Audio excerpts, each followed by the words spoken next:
Did you end up going to college or what? I went to a prep school out in Arizona to play basketball for a year, so I took some college credits there, and then moved home, went to a community college for like a year and a half, and then flipped 2 houses, made $150,000 in profit, and then I was like, Ma, I'm dropping out. Like, I'm never gonna graduate.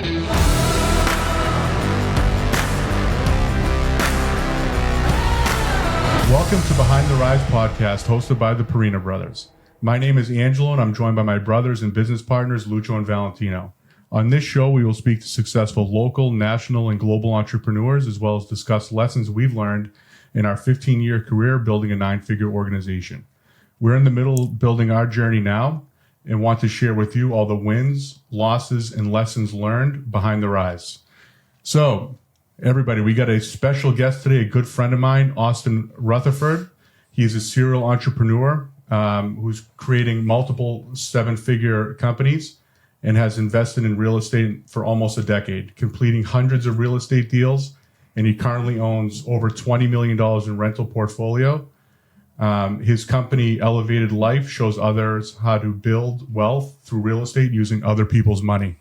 And Austin is just an awesome guy. We've had a lot of great conversations. I've learned a ton from him, and I'm looking forward to this conversation. So welcome to the Behind the Rise, baby. I'm excited to be here. Appreciate the opportunity, guys. Hell yeah. So Austin, we've talked a lot. You know, I wish we recorded earlier because we've already learned a lot about what you're doing. So I want to get into kind of where you grew up, what your childhood was like did you go to college, kind of a little bit of background about yourself and, how you got into becoming an entrepreneur. Yeah, absolutely.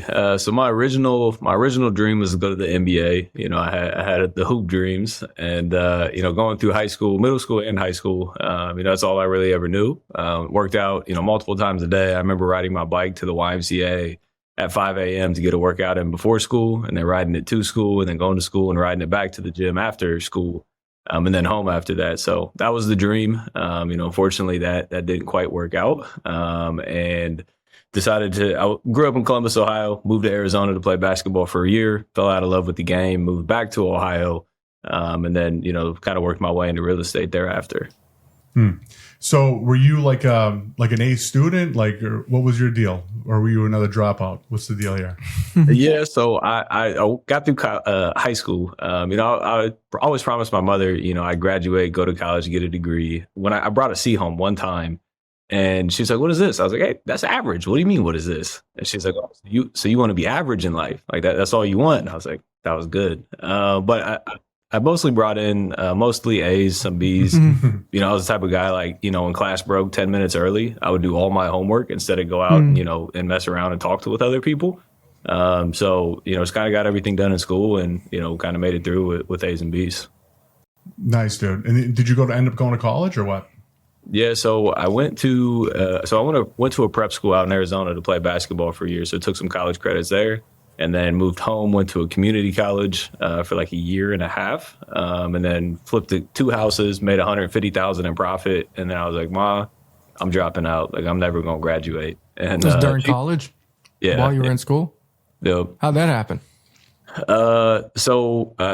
Through the process, I ended up hiring a mentor, finding a deal, raising $250,000 of other people's money to fund that house. Made $107,000 net profit on my first flip. And then 3 to 4 months thereafter, flipped my second house, made another $40,000 in profit. So about $150,000 in about a 4-month period. And then, again, I grew up go to college, get a degree. And so I went to my mom. I was like, Mom, I'm done with college. And, she supported me. She saw the journey. So, they've always been great support for me. Dude, okay. So the first deal, right? That's Yeah, you skipped. I feel like we skipped something. There's a lot of action. To do your first deal in college, you said you hired a mentor. So right, what made you get into to looking for a mentor, and what made you look for a mentor in real estate? Or did you look for a mentor and that mentor told you real estate? Yeah, so again, basketball was a dream. I was living in Arizona playing basketball, started hating the game. So I ended up with a book in my hand called Think and Grow Rich, which I'm sure a lot of people have heard.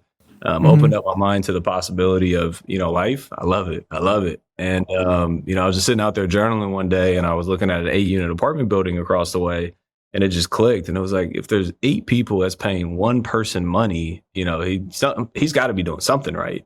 And that's what kind of entered my mind into real estate. So then I started reading books, watching movies, going to YouTube. So I fell in love with the idea of passive residual income, making money without working continuously. Sounded pretty good. And ended up buying a duplex when I was 20 years old. I had about 30 grand saved at the time. So I used that as a down payment. And then I was broke. And I was like, well, if I want to buy more rental properties, I need to learn how to flip houses. I need to learn how to make money faster. And then that's how, when I hired a coach, a mentor to teach me the game of flipping houses. And then, started flipping a ton of houses after that.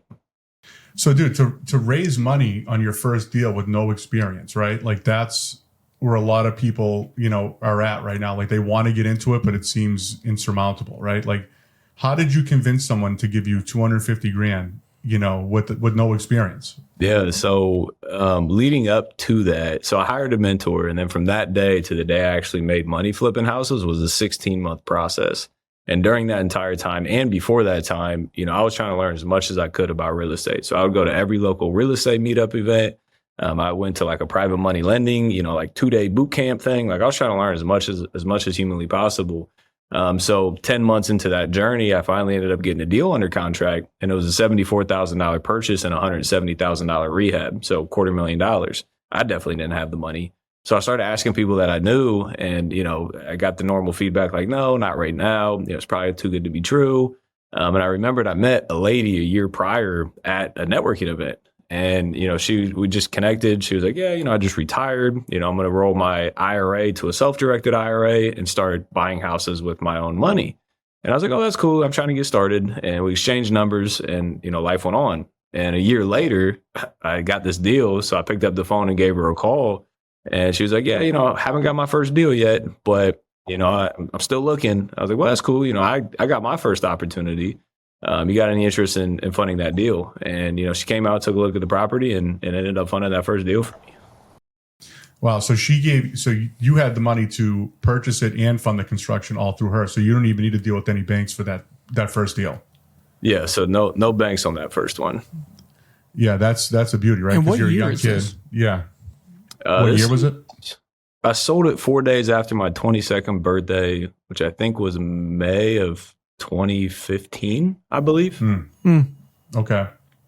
Yeah. Cause like if you're a young guy, 20 something years old, very little credit, you're not working at the time, so you don't have any income, right? So like to go to a traditional bank is pretty much out of the question at that point, right? So You found someone that would fund the entire deal. Yeah. So, I was valeting cars, so I guess I had some income. Yeah. But the house that we bought, and typically all the houses that we buy can't even get bank financing because it was a $170,000 rehab. Like it needed $28,000 into the foundation. It needed roof, framing, electric, plumbing, HVAC, windows, gutters, siding, drywall, like everything. So bank's not everything done anyways.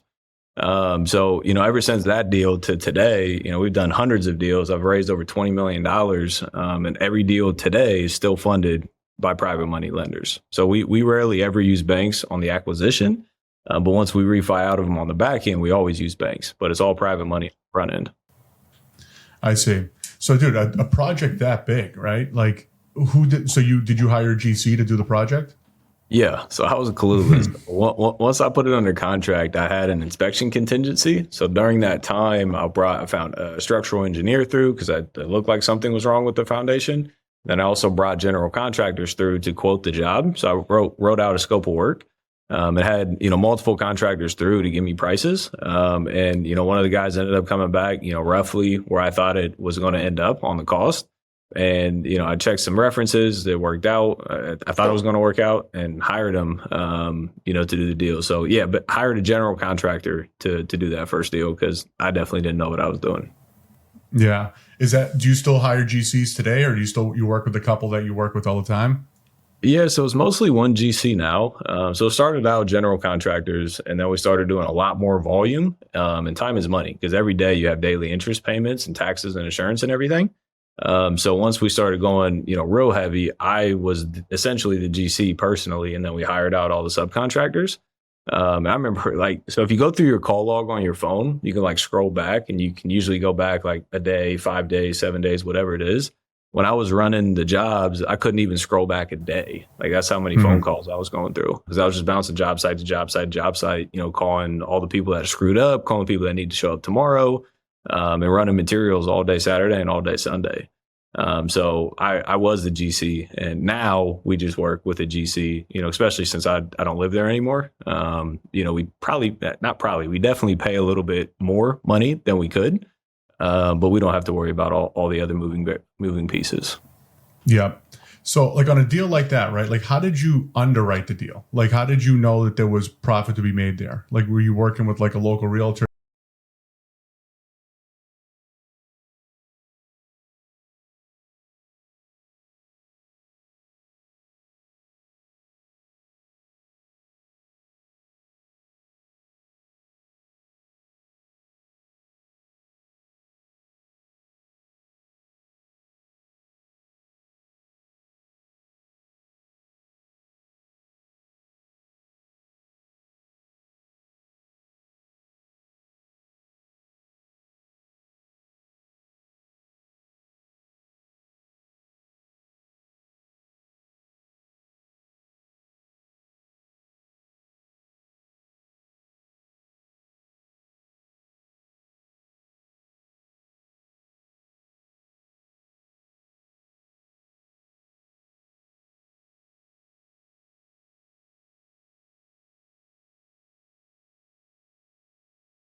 Repairs equals your mayo.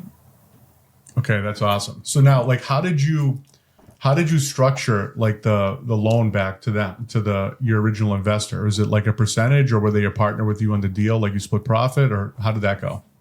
Yeah, so a lot of lenders always ask to be partners on it, but the thing with once you're a partner, you're a partner on the upside and you're a partner on the downside, right? Since I've lost money on deals and I've had to pay $30,000, my lender made $30,000 in interest, and I lost $30,000 on the deal. So the way that we always structure it is the lender gets an interest rate no matter what happens to the deal. If we make $1 million, they get the same interest rate. If we lose $1 million, they get the same interest rate. So on that one, it was 12% and 2 points. So 2 points on the deal, that's paid no matter what, and then 12% annualized. So it took us 6 months to buy, renovate, and sell it. $250,000 as a round number, 10% is $25,000 a year. So if it takes 6 months, we pay him $12,500 in interest, plus the points on top of that. I see. And you're paying the points at the end, right? Yeah, so that's another thing that I learned from one of my mentors early on. If you're making monthly interest payments, if you do one deal and you got to pay $1,000 or $2,000 a month, like it's you don't want to pay it, but it's not going to like kill you, right? But then you do 5 deals or 10 deals at a time, and you're paying $2,000 over 10 deals each. Now you have $20,000 a month going out in interest payments. That can tightrope the cash flow of a business very, very quickly. So I was always taught to let the interest and the points accrue until the back end, until the payoff of the loan, and then they get all their principal and all their interest at that point. Right, at the point of sale. Yep. Right, and that's how you run your stuff even today. Yeah, so it's the same model today. I mean, the only slight difference, early on, we were flipping a lot of houses. So when we sold it, then they would get all their principal and interest. Now, instead of selling it, we just refinance it. But either way, it's still an exit for the lender. And then the lender gets all their interest and all their principal paid off. So now you've switched your strategy, right? But you've been doing this for years. So since 2000, I think you said 14, right? 15. 2015 till now. That's 8 years, right? So you've done hundreds of these transactions, right? So you focused on Ohio. That's where you were from. Like you started really knowing the market, right?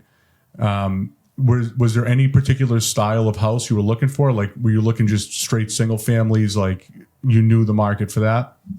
Yeah. So early on, again, my mentor taught me the game of flipping houses using other people's money. So I fell in love with the idea of passive residual income, but I got hooked on the fast money on flipping houses today, right? Looking back, I definitely would have done it slightly different. But at the beginning, for the first, I don't know, maybe 2.5 years of the business, I didn't do a rehab for less than $100,000. So we were buying houses that were built in 1890, 1900, 1905, where we would go in and literally gut them top to bottom, reframe them, do all new electrical, HVAC, plumbing, framing, windows, roof, siding, gutters, like everything. So that's kind of how I cut my teeth at the beginning of real estate. And it was great because like if I could do that, doing, cosmetic, cupcake rehabs is easy. So did that, for the first 2.5, 3 years of business, and then got into some lighter rehabs and a little bit of wholesaling. And then about 3 years ago, we made a pivot from heavy 90% rehabs and 10% rentals to 90% rentals and 10% flips. So basically what we look for today in a perfect world, which obviously isn't always perfect, we look for like 3-bed, 1-bath, 4-bed, 2-bath, 1,500-ish square feet houses, built 20, 40, 50 years ago. Those we can get in and out of in about 30 days, which these other, heavy rehabs took us anywhere from 3 to 6 months. I see. And then you're keeping that, right? So those are single families, right? You're keeping it. And then now you have your rental income and you're keeping that. And you find that single families are easy to rent because around here it's uncommon. It's uncommon to find single families that people keep for rentals around here. It's a lot of multifamilies that people are keeping for rentals we're in Massachusetts. So yeah, I don't know. I mean, I don't know one person around here who rents a single family. I don't know one. Really? Yeah. Do you? Yeah. It's like an uncommon thing in this market. And I think the tenant laws in Massachusetts are horrible. Like we have actually a couple tenants right now that we've been in court with for like a year and they haven't been paying shit. We can't get them out. It's not landlord friendly here. Well, it's not even business friendly in Massachusetts, but it's definitely not like landlord friendly. No, not at all. So don't come to Mass, right? If you're looking for another market, don't come here. But because now if you have a single family, you can't get a tenant out. He stops paying you. That's one unit. You don't have 2 other units or 3 other units that are offsetting that cost. Oh yeah, you're stuck with that one unit. Yeah.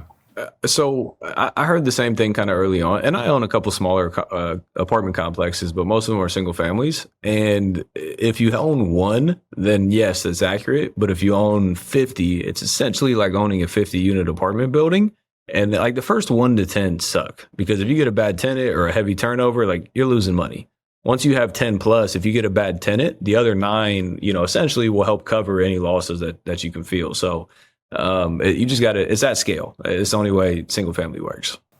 Right. To do it at scale and at a certain price point, right? Like per door and all that stuff, right? Like is around here, single families are like, I mean, I was just telling you about my buddy who just sold his house, like $1 million is like a normal single family around here right now. Yeah. That's crazy. Dude, crazy. Anything right now, anything here, $1 million or under is 2 days in the market gone. It's crazy, right? Yeah, we got so our typical ARV after repaired value is like 170 to 220. I got a house listed for 240 for sale right now, and we've had like 15 showings, but no offers. So like 200 250 is kind of like the average price point in Ohio still, or in Columbus. What does that get you? Well, like how many square feet, stuff like that? So the one that's listed is like 1,800 square feet, 3-bed, 2-bath with a 1-car attached garage. That's a legitimate house. 250,000 in Massachusetts will get you actually a dog shed. No, not even a lot. Not even a lot. Yeah, not even lots. Actually, you're right. Not even lots sell for here. Yeah, a lot is like 500 to 800. A lot in Reading, Mass was 500,000. That one we were looking at. When? Like a couple of years ago? That was a couple of years ago. Yeah, like right now it's even more. Yeah. It's crazy. It's different. Yeah, to play here in the real estate game, you need some serious dough. Yeah. To raise and buy whatever, you need some dough. Right. Well, that's why it's important to get, if you want to do what Austin's doing, like you want to get with mentors, they'll tell you what markets to go into, right? Like there are landlord friendly markets. There are different parts of the country that you might not be aware of, right? Because a lot of people only know where you grew up, right? But it's a big world, and especially since COVID, like you can do business, throughout the country. Austin being a prime example. You just moved to Florida, right? A couple of years ago. Yep. And now you're still doing deals, in Ohio. Before you came in, we were talking about, he moved to Florida. Yeah, because of taxes, right? That's not the only reason, but he'll get into weather. I was saying he's been making a push. I am Florida. I am Mr. Joe Florida. They're just slow on the game. But there's just too much in Florida to not want to be there, whether it's business friendly, tax reasons, live life balance. If you're single, the female world down there is not too shabby. It's a good place to be. Agreed, definitely. Yeah, Florida's home now. Yeah. I got a question though, back to the story. So when you were 22 years old, that's essentially when you said you sold and you made your money. So then what happened after that? Like, because usually what happens, like, whoa, this shit worked. Now, usually the second idea is like, how the fuck do you scale this thing? So what was that second move? Yeah. So remember, it took me 16 months to do that first deal. So I sold that house. The check was actually for $184,000. I owed somebody 77. So I was, my net was 107,000 net. And it was one deal. And so I actually went back to college, taking 15 credit hours. I went back to valeting cars, valeting 50 to 60 hours a week. And I didn't spend a single penny. I didn't go out on vacation. I didn't buy a pair of sneakers. I didn't go out to dinner. I didn't buy a new outfit. Like, I literally didn't spend a single penny on anything for myself. I reinvested everything back into the business. And then a month or two later, I bought my next house and then flipped that a couple months later. And then that was the $40,000 profit that I was talking about. So then on the second one, I was like, all right, like the first one wasn't luck. Like, this is actually real, $150,000 in, 4-month period. And then at that point I quit, valeting. I dropped out of school, college, and then went all in on real estate. And what that means is essentially doing more marketing to get more deal flow. And then instead of doing one deal a year, you do 1 and then 7 and then 20 and then 50 and then 100 deals. You just scale it up that way. Give me an example of, like marketing to get deal flow, because the hardest part of this, right, is, well, there's a lot of hard parts, but like finding the deals, right? Like, we look all the time on like MLS and all this, and it's like, once it's on MLS, it's gone through the cheese grater. It's hard to find a deal. So where are you finding your deals? Like, what's an example of marketing? Yeah, so we call it direct to seller. So if you can get direct to the seller without any realtors, without any attorneys, without the MLS, and you can go directly to them, it's typically where you're going to get the best, prices and the best opportunities. So when we're doing it like very heavy direct marketing, I think we had 6 or 7 cold callers at the time. So we would buy data of homeowners and then skip trace to get the phone numbers. Then we'd have cold callers, virtual assistants calling them. So they'd be making thousands of calls a day and getting, 1 or 2 interested people a day. And then that's what would go to our sales team to do the follow-ups. So cold calling was one, SMS was one. Back in the day when I started, direct mail was huge. It still works today. It's just not as good as it used to be. One of the biggest things that have started happening over the last 2-3 years, a lot of people have gone to online. So Google AdWords and pay-per-click. Now you got to have deep pockets to run this, because you can spend a lot of money very quickly. But if somebody's going to Google and searching "need to sell my house," that's a hot lead. So a lot of people are spending a lot of money online now too, but it's mostly nowadays it's mostly SMS, cold calling, and PPC. Okay. So now when you wanted to start scaling, right, you decided to quit your job and just keep going all in. Did you immediately hire a sales team, or did you start marketing and you're doing all the sales calls at that point? Like, at what point did you hire the sales team? Yeah. So I went all in on the business myself, and I was doing literally everything. So I was working 12, 14, 16 hours a day, every single day, because I was running job sites during the day. I was running materials on the weekend, and I was doing all the paperwork and the follow-ups in the mornings and the evenings. And one of my other mentors for years was like, yo, you got to hire an assistant, Austin. And I was like, I can't afford to pay somebody $35,000 a year, because I was making, maybe 100, 200, maybe 250 a year at the time. And I was like, if I got to pay somebody $35,000, like that's a big chunk of what I'm making. And, after years of hearing that, finally I got over the hump, and I changed my mindset. It's not $36,000, it's $3,000. Because after the first 30 days, you should be able to determine if they're going to help you grow or not. So my first hire was an assistant, because the way my business was operating, it was heavy renovations. So there's a lot of utility issues. There's a lot of permit issues. There's a lot of paperwork issues. There's a lot of material ordering and delivery, coordination issues. So the way that I was operating, the back end work was taking most of the time. So I hired an assistant for that. And then once we scaled out of that, then it went to a sales team. Actually went to a project manager and then a sales team. And then it went to we called them acquisitions and junior acquisitions. So like at the peak, we had a transaction coordinator in the office. We had an assistant. We had 4 salespeople, 7 cold callers, a project manager, and a dispositions person. So, for me, it started with the assistant and then went into the sales. But if a lot of people come into real estate with something called wholesaling, which is they don't own it, they just flip paper, which is heavy on the sales side. Something like that, then your first hire should be something on the sales side because that's what takes the mass majority of your time. Yeah, I see. So right away you started saying like, all right, I got to turn this thing into like a real business, right? Like you had the mentality to scale, pretty much almost right away, right? Like you're looking, how can we make this thing as big as possible? You figured it out and you started rolling with it.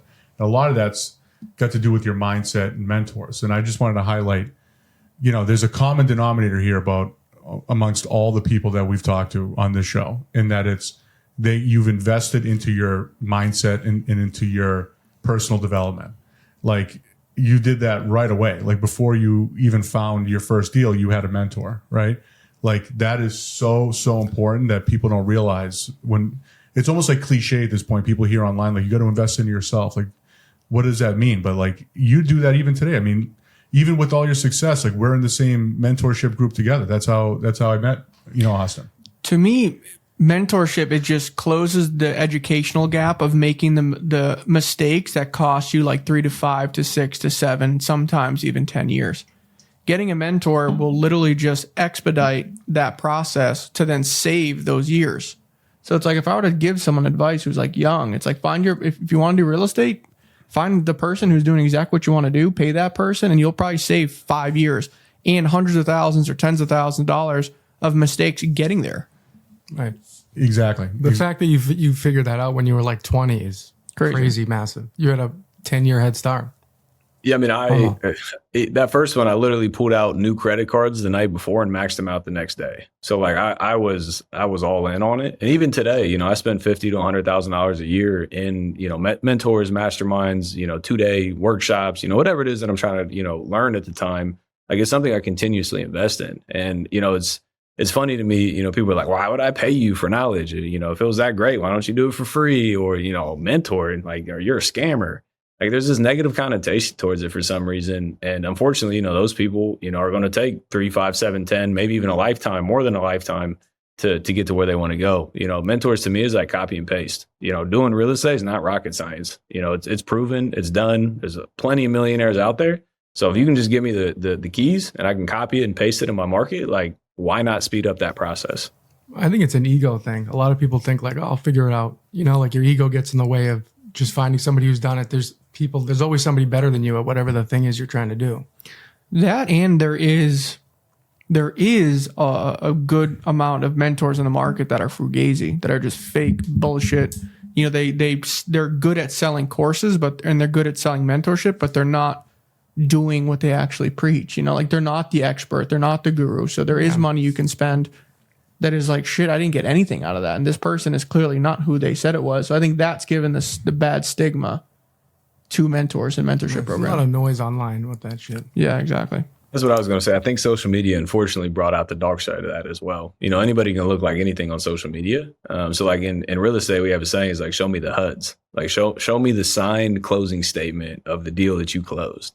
And, some people can't do it. So I agree. There's definitely some bad actors out there. So, I guess mentorship could go in a negative way. But if you find the right people, it's helped me tremendously in my career, in my life.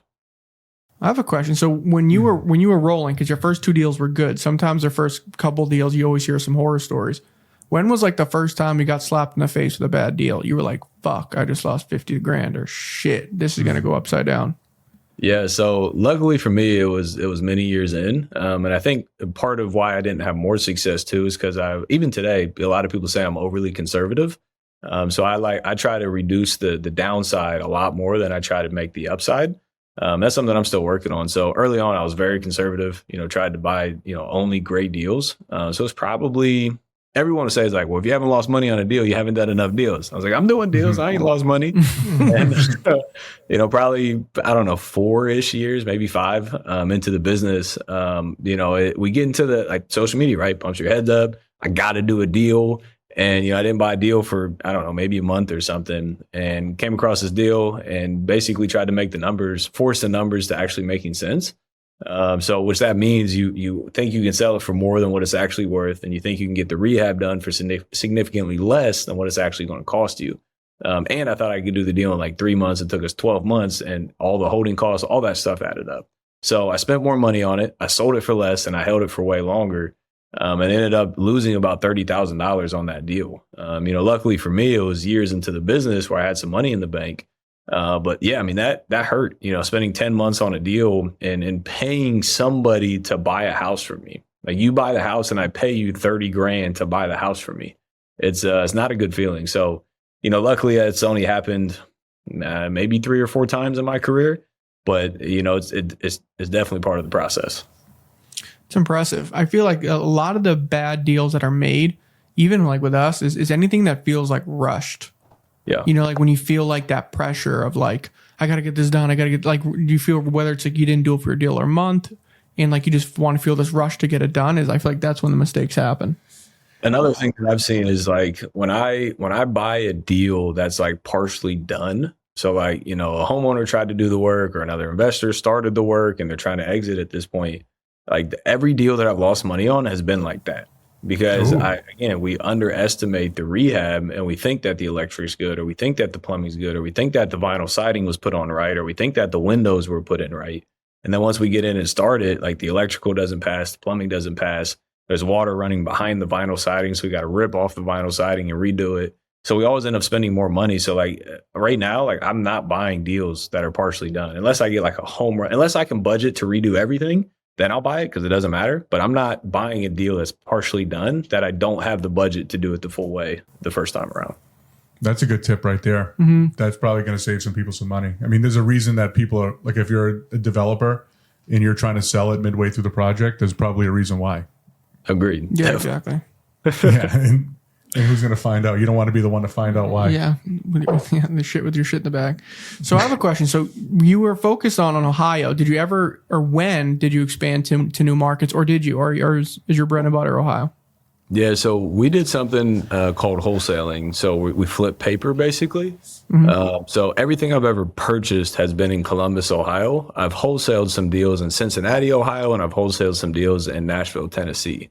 But anything I've ever actually bought has all been Central Ohio. Okay. Have you ever done like Airbnb rentals or anything like that? Yeah, I had 7 of them a year and a half ago, and I took a 6-unit apartment building that I owned that were long-term rentals and turned them all into short-term rentals. And then I bought a house that I burred into, and it was a larger house, and it was an Airbnb. So we had 7 of them. And, when I ran the numbers, at the end of the day, we were only making maybe 20 or 30% more than we would have made just renting it out long term. And then when you go back and factor in all the additional headaches, the turnovers, the vacancies, the repairs, the missing sheets, all these things that took more time, energy, and effort from my team and I, it's not worth an extra 20%. So we ended up taking those 6-unit apartment buildings back to long term. So we lost like $60,000, $70,000 of furniture on that. And then we ended up taking the larger single family house, and we actually just sold it last week. So we just got out of the Airbnb space and lost another $20,000 of furniture on that. So I think it's based on the market. Columbus, Ohio didn't work for me. But if you have the right deals in the right locations, I think it could work. It's just, I personally haven't had a good experience with it. Yeah. You know what that kind of reminds me of? It's like, if you're great at something and it works, like, why look to do something else? Like his bread and butter is the rentals, is flipping. And then like the short-term rentals, like this whole other thing. Like, why even bother if this is... Dude, it's an itch as an entrepreneur. It's a disease. Like we have it worse than anyone I've ever met on social media. And the margins are better too. I mean, that's the attraction of Airbnb, right? No, but my point is, like, it's a shiny coin syndrome. Like, I feel like every entrepreneur gets it at some point, and then their lesson that's learned is don't go for the shiny coin and keep what's tried and true to your business. Right. Agreed. We have that probably worse than anybody on planet Earth. Yeah. So that's our thing. That's why we're in like 8 different industries, Yeah. You hate to see it. Exactly. So let's talk about your personal brand a little bit, right? So at what point did you start building your personal brand, or did you kind of stumble upon on accident? Were you like recording your first couple deals? Like, how did that go? And when did you start really taking it seriously? Yeah, so I wish that I documented the journey and the come up. Unfortunately, I was going through pictures the other day trying to make a TikTok, and there's not many pictures the first like 3 years of my career. So again, mentor was like, "Yo, build a brand, build a brand, build a brand, build a brand," and ignored it for a couple years. And then finally, three and a half years ago, finally clicked, and I was like, "All right, I got to build a personal brand." So, been intentional since then. I started posting it really just to help people. Like, I didn't know I was going to make money. I didn't know I was going to have a coaching program. I didn't know anything that it was going to do. So really just trying to post and, add value and help people. And then it ended up making money. People were asking me for coaching. People were sending me deals from it. And I was like, wait a minute, like you can actually like make money off of this. And that's kind of when the light bulb lit. And, now it's treated as a full business. We have KPIs, we track, social media, we track revenue, we track sales, everything off of the personal brand, is a whole business in and of itself now.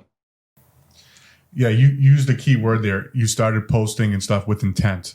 You were becoming intentional about it, right? Like you weren't just posting to post. Like once it clicked for you, it's like, all right, I'm going to intentionally post whatever your strategy was every day, right?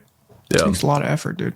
To build a personal brand, like if you're really intentional about it, like you just said, it takes a lot of effort. Fucking editing, ideas, hooks, this and that's. It's its own thing, It is, and there's a comfort level. Like, when did you start becoming comfortable with it? Like, because sometimes when we go to post, I'm like, all we're doing is posting. Like, oh, we did this today. We made this today. Like, I just feel like it's that we're not posting like value. Like, I don't know. Like, when did you start becoming comfortable with it? Right, because it's an uncomfortable thing to do. I still don't like the camera today. I hate the camera. I just know what the end goal of it is, and I know how it can serve me. But taking it back to the very early on, 2 stories. This is probably what everybody goes through. I've never done a live, so I scripted out on my journal, bullet points of everything that I wanted to talk about, put it on the table, grab my phone, put it on a water bottle, and went to the live screen, and you have to click live. And I literally sat there and looked at a blank camera for 45 minutes. And I was in San Diego with one of my homies, and he came outside. He was like, you good, bro? I was like, I'm good. I'm just warming up. And finally ended up clicking record and started talking. And, 30, 45 seconds into this thing, I realized it tells you how many people are watching your live. And it was 0 the whole time. And in my head, I was like, man, I knew it. I was right. I'm a mess up. I screwed up. Nobody likes it. I'm an idiot. I'm going to mess up. I'm going to stumble over my words and, almost exited out of the live. And, that moment, it kind of clicked for me. It was like, well, this is the time to like grow up. Right. So pushed through that, ended up doing that first live and got through it. But I feel like everybody has that struggle to go through at one point. And then, started posting more and more and more and more. And then TikTok came out. And when TikTok came out, one of my homies, he's got a personal brand. He's like, you got to start TikTok. So I downloaded the app, looked at it. I was like, this ain't for me. And then went on with life. And then like 2 months later, he's like, bro, I just tripled my business. You have to start posting on TikTok. I was like, all right, let me figure this TikTok thing out. And one of like I think it was the 3rd video that I posted. It was how I became a millionaire. And it was like, you point at a couple things on beat, do a little dance. And it was just like kind of tell a story. And it was how I became a millionaire. It was like, bought a house at 20, flipped the house at 21, made $100,000, blah, blah, blah. And it was like, now I'm a millionaire. And I, sent it and then exited out. And then a couple hours later, I got on, it was like 100,000 views and then 200,000 views and then 300,000 views. I was like, yo, this is it. Like we're going viral. And so I go into the comment section and remember the topic of the video. It says the topic was how I became a millionaire. So I go into the comment section and the first comment was like, you sold your hair. I was like, fuck yeah. That hurt. Second comment was like, yeah, but you're still bald. Third comment was like, but you can't buy a hairline. And I was like, yo, this is crazy. Haters. So, but like, it was bad. And that was my first like real experience with it. And it hurt for a second. And I sat there and I was like, man, like, should I keep posting? What am I doing? And again, it clicked. And I was like, man, fuck them. Like, they're not doing nothing for me, right? More haters you got, the better you're doing. So, we all go through those struggles as you're trying to build the brand. Just like anything in life, you just got to push through it.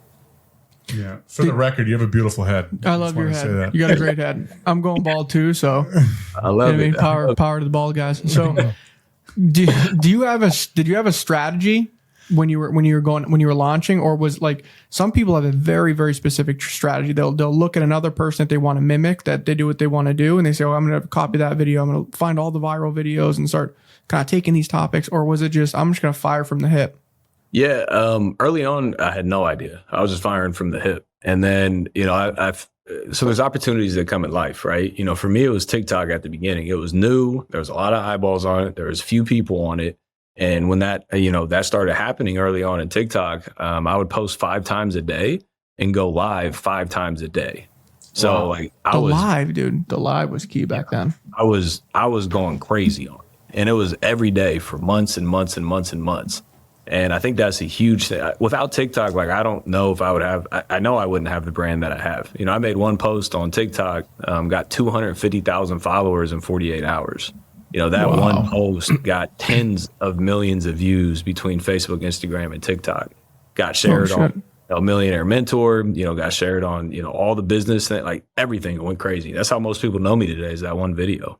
That came during that time of just posting and posting and posting and posting. So early on, no, very early on, I was just posting. And then I saw the opportunity with TikTok and I went all in on it. And then now, we have a content schedule, we have goals, we have events coming up. So we're making content for the event. So now it's definitely more targeted. But early on, we was just posting. What was the video that went so viral? What was the topic? So I was at a mastermind and we were all sitting by a pool just hanging out. There's 7 of us. I remember that video. That's how I'm telling you that's how most people know me. And, I whipped out my phone. We were talking about, buying rentals. And I was like, I own 50 rentals, $10 million. I thought I was crushing it, but hold on. And then I turned the camera around and then I went in a circle with all the guys. And it was 200 units, 50 million, 1,000 units, 100 million, 27,000, whatever. And it ended with a guy, it was 4,800 units, 450 million. And it was just this crazy amounts of numbers in one circle. And it went crazy. And that's I saw that remember video that too. video. That was you. You shit me. I remember that video. That's fucking awesome. That's how most people, and that's the thing is social, it literally only takes one. It only takes one video and it's game over for you, right? You get shared to the right person. You get the right person that DMs you. That's literally all it takes. I remember watching that video and everyone, there was 5 or 6 guys, and every single person, I was like, that guy is so fucking young to have 4,000 units, 2,000 units. It was guys our age, maybe 40s, 50s, but it was 4,000 fucking units, this guy. I remember, yeah, crazy. I remember that video too. That's wild. So talk to me about the lives, right? The live was a big part of your strategy. So did you have I know you said your first one was scripted, but are you doing teaching people on the live or just showing them what you're doing at that moment? What's your strategy? Or if you do it still now, how has that shifted, or what is your strategy today versus then? Yeah, so I definitely got to get back to it. I haven't done one for a long time, but it was honestly mostly just Q&A. There was I would do one a day where I would get on a whiteboard and break down the numbers of a deal.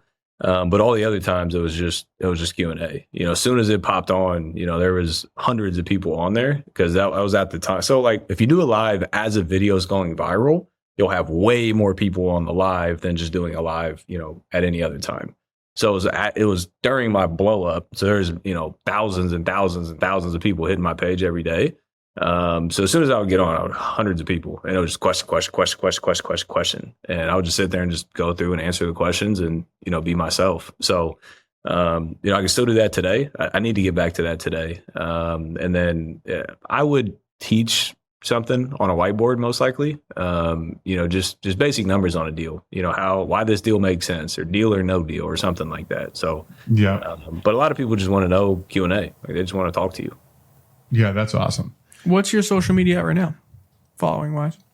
It's 1.3 million. So I got 800 and some on TikTok, 300 and some on Instagram, and then 50,000 on YouTube.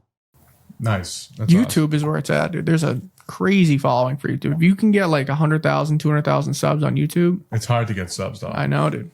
So it is. YouTube is by far the hardest platform that I've tried to grow on, the least amount of success. But again, so anybody looking to start a personal brand today, now, like starting rate today, I would spend a lot more time on YouTube. You know, the other ones are extremely beneficial, but if you can build on YouTube and you have a following on YouTube, you can print money for the rest of your life. So there was a speaker, I forget who it was, but I was at his event and he from stage, he was like, who in here is here because of YouTube? And like 90% of the hands in the room went up. And I was like, wow, like I have to start putting more time into YouTube. Because the thing is, like Instagram and TikTok, like people aren't really there to like learn. They're there to be entertained because you're just swiping through, right? When people go to YouTube and they're going to learn something, like they're going to spend 5, 10, 20, 30, 60, 120 minutes to learn something that they want to learn. So if they can find you there and then you're the expert, like they're with you. Right? Instagram and TikTok, they're just trying to be fun. But if you can get them on YouTube, it's game over. Or they're bought in. Like even if you do like vlogging, people like my girlfriend, for example, she goes religiously watches this one person's YouTube and she tunes in as if it's a TV show. All it is this couple like just going and like traveling and doing. She literally like every night I gotta watch it. It's like a show. Yeah. Yeah, it's like reality TV. It's like reality TV. You're just tuning in to this person's life. That's non-scripted and it's very raw. Yeah. I mean, dude, it's crazy what's going on.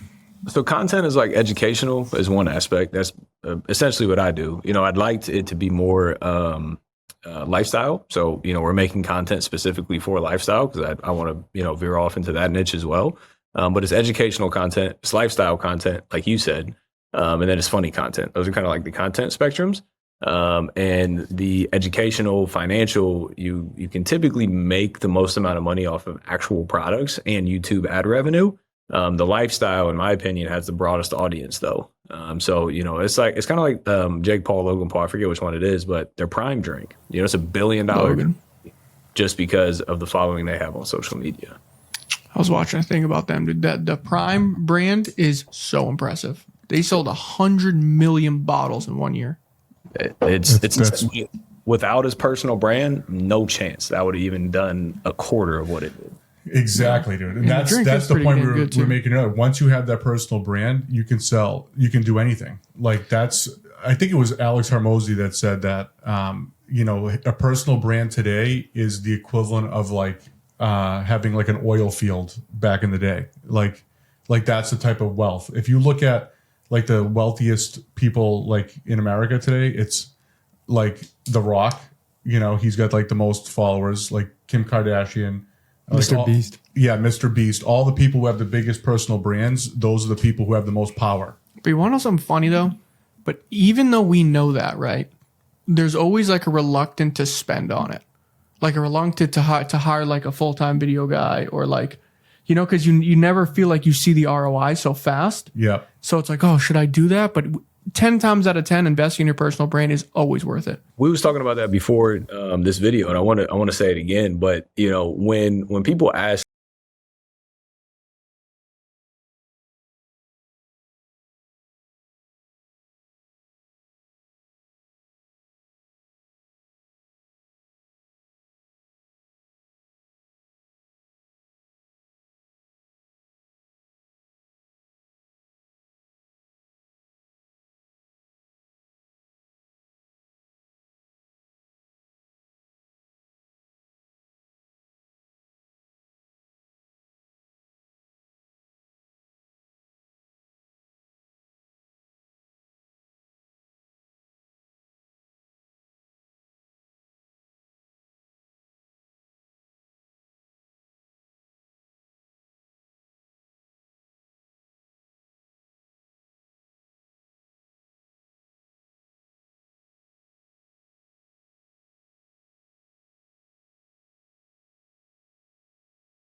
know a lot of people are reluctant to post now just because of, like the people who follow you in the beginning are all people you grew up with, right? So I don't know, like, how did you get over that hump? Because I know that stops a lot of people. Yeah, I mean, I think at the time I started building a personal brand, I was already on a different path than most of the people that I knew back in the day. So there was already like a separation point, there. So me posting that honestly really wasn't that much of a thought process. The only thing that's really ever came up, from, past people that I knew, a lot of them will DM me randomly and like ask for money. Like, hey, bro, like I need $500. I'm like, Really? High school. But like nothing in a super negative format, from people that I previously know. I see. So who do you hang out with now? Like who do you surround yourself with now? Is it all entrepreneurs, like successful people? Or are you still like, like kind of how important is the network that you carry around you?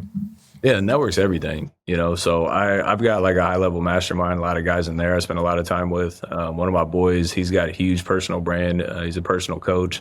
Spend a lot of time with him, fitness coach. So he's the one trying to help me get in shape as well. And, the groups that I'm in, the masterminds that I'm in, hanging out with guys like that, because like, I don't know, I love being around other business owners and hearing like their success stories or their failure stories and just having motivation, just saying it's like it's lonely at the top. And it's like, nah, like, all my best friends have came from, various businesses that I've met while doing business. Right. Yeah, it's lonely at the top if you're not doing what you're doing, like networking, surrounding yourself with other people who are on the same journey. And I know Eric Spofford, who's one of our mentors, right?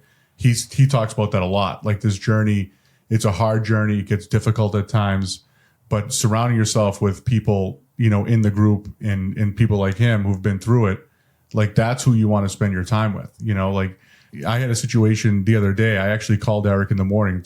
I was dealing with like business wise. I'm like, dude, like, how do I get through this? Like, nobody understands. Like, I got no one I can call. I mean, I got these guys, but if I didn't have them as partners, if I was just on my own, it would be like, who do I talk to? And I talked to him, and he gave me great advice to kind of flip my mindset. And he said, like, that's why I'm here for you, dude. I'm here for you, bro. And that's like means more to me than anything. Like that's what it's all about. Another thing too is when you start getting like really obsessed with your business or like really liking your business, it's hard to like go out with other non-business owners or people who don't have the like-minded mindset about business. Cause usually it's like you end up like talking about it's a hobby, right? Like you end up like talking about it. It's a very mutual interest. So when you go out with people who don't do business or don't kind of relate to that topic, I always find myself just sitting there like, yeah, small talk. So like, how's your mom that I don't know? Like it gets like, it's just, I don't know. It's like you want to go out with people you do business with because you like business. That's what you guys talk about. Exactly. 100%. I'll randomly be in a situation like that and I'm just sitting there. I'm like, why am I here? Exactly. Right. Exactly. So now now you have your coaching program. Is that Elevate? Yeah. Yep. Elevate Life. Okay. Elevate Life. So now when did you just start the coaching program? Like how far into your journey, and what type of mentorship are you giving in that program? Yeah, so it's been a journey. I probably started Elevate Life 3-ish years ago. But when I started it, like I really didn't have much going on. So it started out with like a course, super simple, basic course. And then, I've had different types of coaching programs. But today, so backtrack. So Elevate Life, it's the 4 F's. It's faith, family, finances, and fitness. I see a lot of people that are great in one aspect or maybe 2 aspects of that. They're great with their family, but they suck at business, or they're great at business, but they're super unhealthy, or they're super unhealthy, but they're, amazing fathers, or whatever the combination is. So it's like, how do you elevate your life in all aspects of that? So that's kind of the essence behind Elevate Life. And today we have like courses, we got ebooks, but the 2 main products is Elevate Coaching, which is a real estate coaching program. So it teaches you how to find deals, raise money, and build wealth through using other people's money in real estate. And then the other one's Elevate Family. It's like a yearly mastermind. So, business owners that are actually already doing business. And it's a collective minds. We do coaching calls, we talk real estate, we talk social media, we talk business. So a little bit of all of the above. That's awesome. So now, like, are you running those like mastermind like calls every week? And I know you have like the 2 levels. So like one, you're talking specifically real estate and helping people throw projects, find projects, things like that. So you're the one who's actually running the courses. So if somebody signs up, Mm-hmm. they have direct access to you. Yeah, so the Elevate family, the higher ticket one, everyone has my cell phone number. So we do bi-weekly calls, and people can call me about anything, anytime, any place, anywhere. And then the Elevate coaching one, there's coaching calls. There's 5 calls a month, and then I have a coach that does some of them, and then I do some of them myself. So the Elevate coaching is like a group coaching setting, and then the Elevate family is group, but it's also kind of one-on-one at the same time.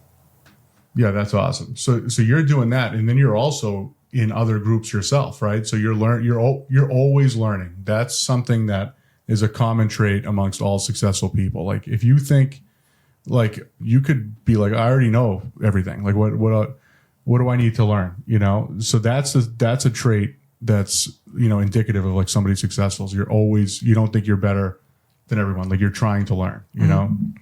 100%. I mean, I'm in masterminds. I go to events. Like I'm trying to start a podcast here soon. I just went and sat in a chair for 18 hours over 2 days to learn about podcasting. Right. So it's like whenever I want to like grow and learn something, like I'm going and finding somebody who's doing it at a high level and I'm learning from them.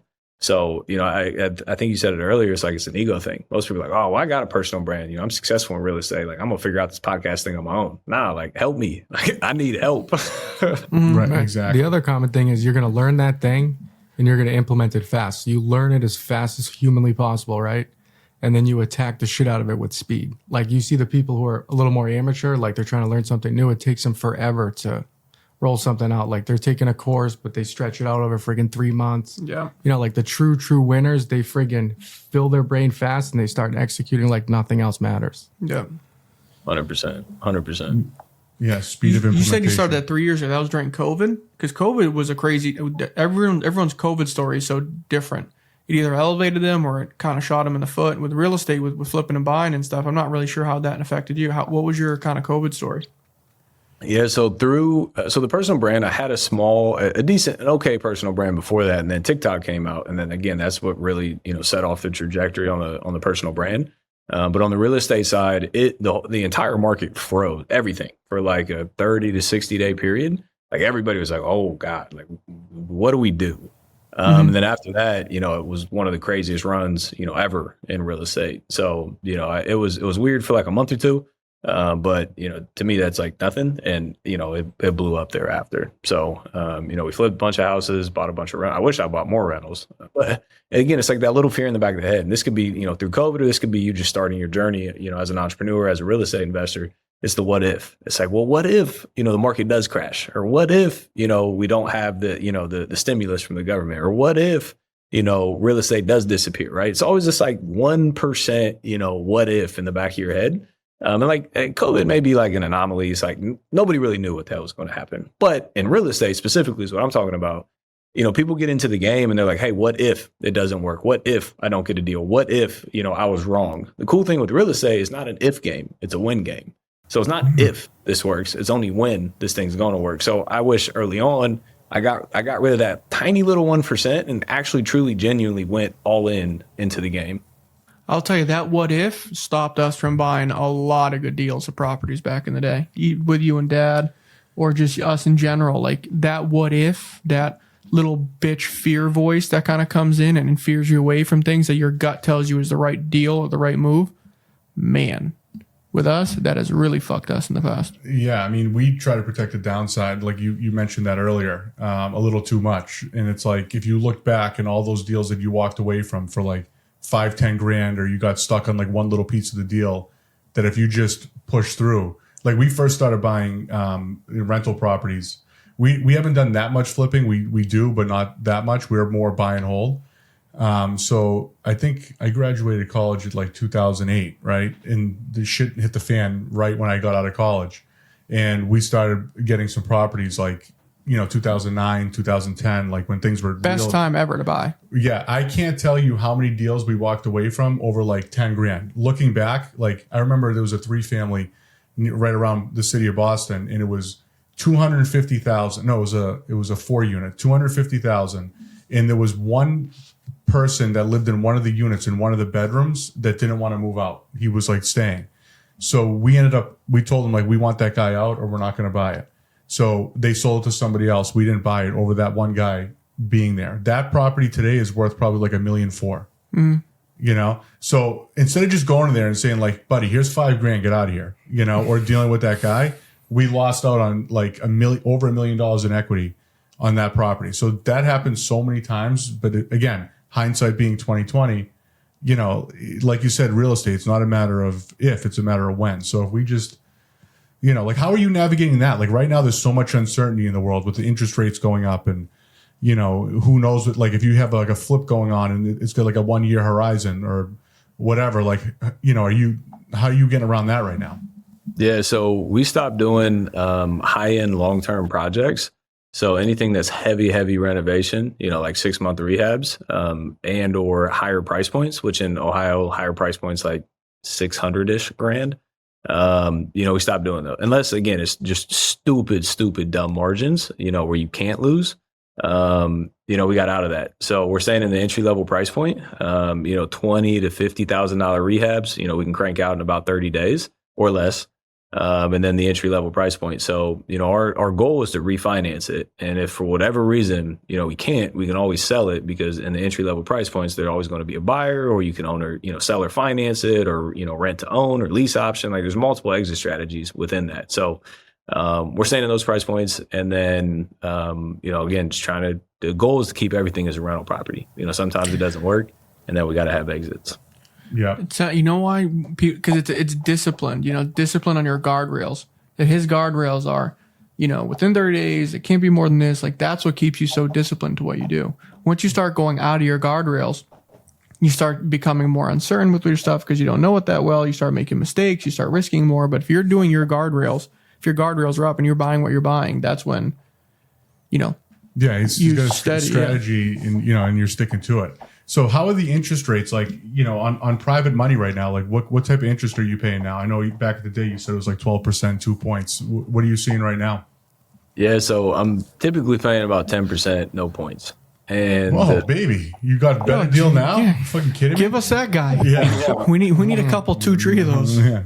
So the cool thing is like, most people, so I've had a couple lenders come to me and say like, hey, you know, interest is going up, inflation's is up, you know, we need to increase, you know, the interest rate.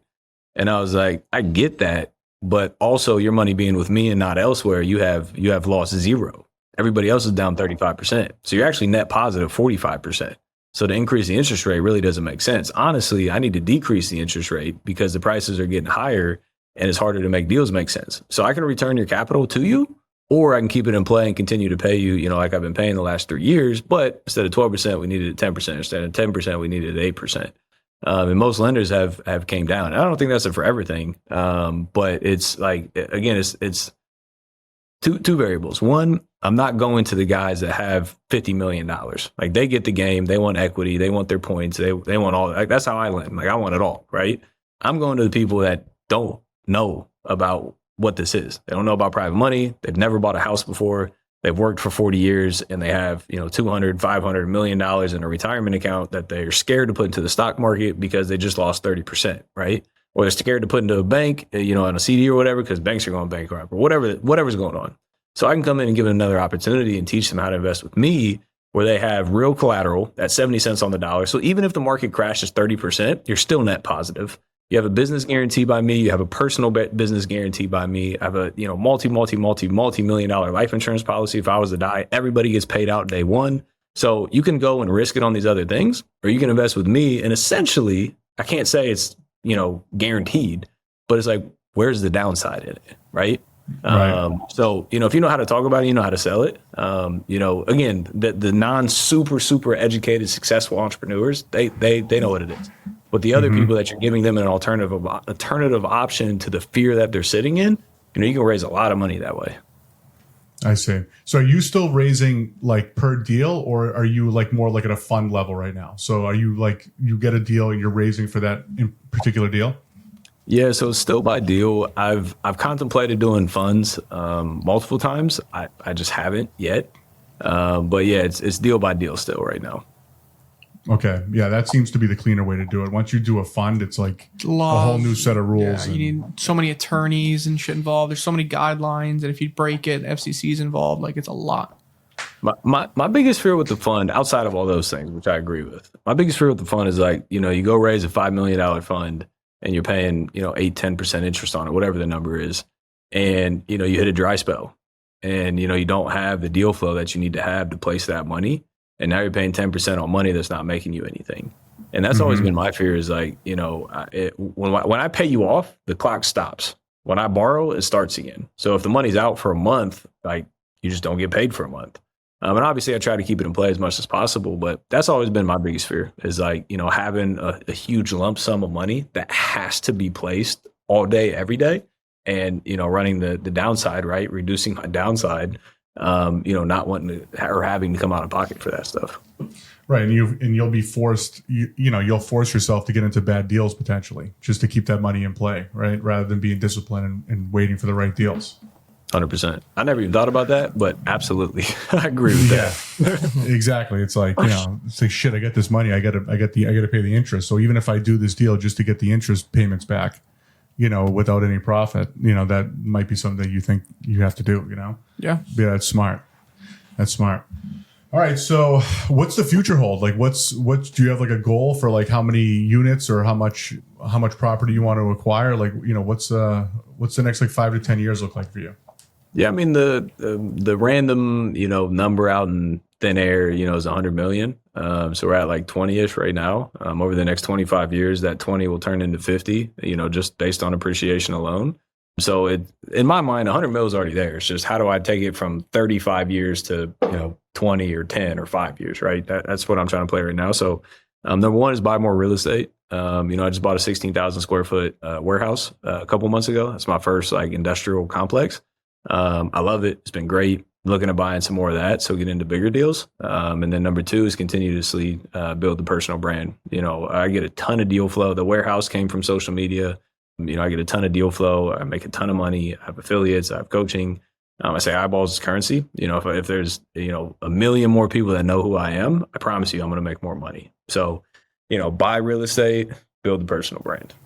Nice. Warehousing. Yeah. So we fucking love warehousing. We've been big, trying to start looking at industrial. Yep. Love warehousing. So the complex that I bought, I ran it as if it was like a regular rental or like an apartment complex, where in that scenario, the owner pays the property taxes, the insurance, the maintenance, the snow plow, the grass, they pay all those expenses. So I ran the numbers as if I was paying all those things. And the deal, it was like a base hit. It wasn't a home run. It was like, hey, this is a good deal. Let's do it. And then I bought it, raised private money, bought it. It was through foreclosure. So we had to get some work done. We had to get some bad tenants out of there. And as we went through that process, I started talking with more and more people about warehouse because I had to lease it up. I had to understand it more. The more I talked to them, I learned about triple net leases. And I was like, this is crazy because all those expenses that I had now get added back to the tenant.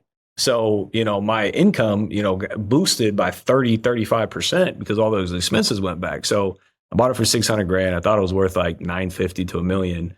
I realized it's worth like 1.4 to 1.5 million. And I was like, yeah, this is it. You can put all the expenses on them. They can do their own turnover or build out.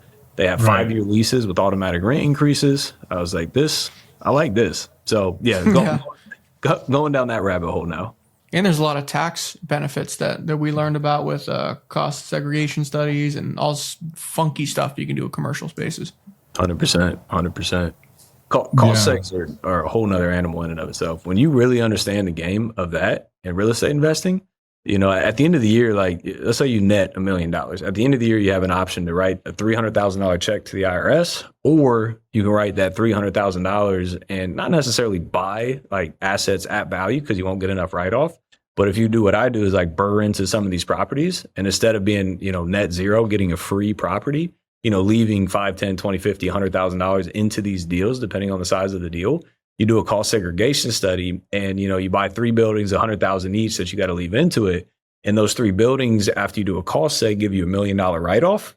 The $300,000 is gone either way. The only option is one hand, you wrote it to the government and it's gone. You didn't get anything for it. The other hand is you put that $300,000 into cash flowing assets. And now you own these buildings. Both ways, the money's gone. The only difference is you own the assets over here.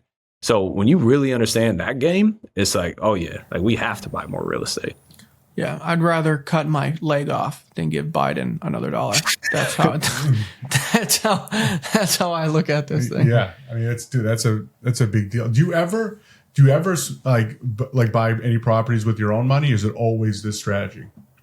So it's always been OPM and the Burr method, but now I have other businesses that are producing real cash right now. So my tax liability is huge. So previously, when I was buying real estate, I would try to do the perfect Burr. So, I'm into it for buy, rehab, holding costs. I'm into it for 150. It's worth 200. They give me 75% out. I take that money, pay off all my debt. Now I own the house with none of my own money. That's how I previously bought real estate because I didn't want to put my own money into it. Now I realize the example that I just gave you, every single family house that I buy, I'm going to save, depending on the price, anywhere from $7,000 to $15,000 in actual taxes to the government. So now I'm willing to overpay and keep $7,000 to $15,000 of my money into these deals because the money's going to be gone to me either way you look at it. I would just rather own the asset. So nowadays, I'm willing to keep some of my money in the deal because I understand the tax play now. Yeah, that's so smart. And that cost seg study, that works even on residential, on the single families too, right? It's not just commercial. Yeah, I didn't know that. I thought it was just commercial. A lot of people say they don't do it on single family because there's not a big enough benefit to it. I disagree. It cost me, I don't know, I think $600-700 for a cost seg on a single family house, and I can save $10,000. So I'll get like a $40,000, depreciation year one. I can save $10,000 year one and pay $600 for it. Like, I'm not the best at math, but I mean, that's like a 15. It's a good spread to me. Yeah, it's like a 15, 16x. So I do it on everything. Every single property that I buy, I do it. Right. And especially if you start doing that at scale, right? Like you made, $9,400, right? But you times that by all your properties. Now that shit starts adding up, Yeah, I'm going to leave this call and go buy a warehouse, just so you guys know. I'm going straight to a warehouse. That's where I'm at. Yeah. So Austin, the last question that we ask all of our guests is, we ask the same. So basically, what is the best piece of advice that you can give to our listeners? Something that you learned along the way, that you wish you started doing in the beginning. Like, what is the best piece you can pass on to someone who's listening today? Yeah, so two things. One, we already covered. It's not if, it's when. So get rid of all doubt, all fear, all negativity. It's already proven. Go out there and copy and paste or learn from somebody and go and do it because you will be successful if you do it long enough. And number two, understand the taxes. When I was flipping houses, I was chasing an endless number, that I would just make. And then at the end of the year, I got smacked with taxes. So instead of doing that, don't flip 10 houses a month, flip 5, keep the other 5. To offset your tax basis, you end up with the same amount of money at the end of the year. Yeah. Okay, that's awesome. Awesome advice. Now, where can people find you on social media? They want to learn about your coaching program. What are some of your social? We'll put links in here in the below, but why don't you explain like where your social media handles are and all that? Yeah, so all social medias is at Austin Rutherford Official. I respond on Instagram, so if you DM me, you'll get a response from me. So that's the one I use most often. And then how to get free houses. If you want to grab a copy of my book, that's how we can help you build wealth using other people's money. Let's go. Fuck yeah. Awesome. This is a master class today. Yeah. So awesome. Rewind this shit. Take some notes. If you're listening, just from this alone, the amount of value they're given here today, like you could really, if speed of implementation, take what he's learned, reach out to Austin and get started. No, I appreciate it. This was awesome. Appreciate the opportunity, guys. All right, guys. See you next time. Yeah. See you next time.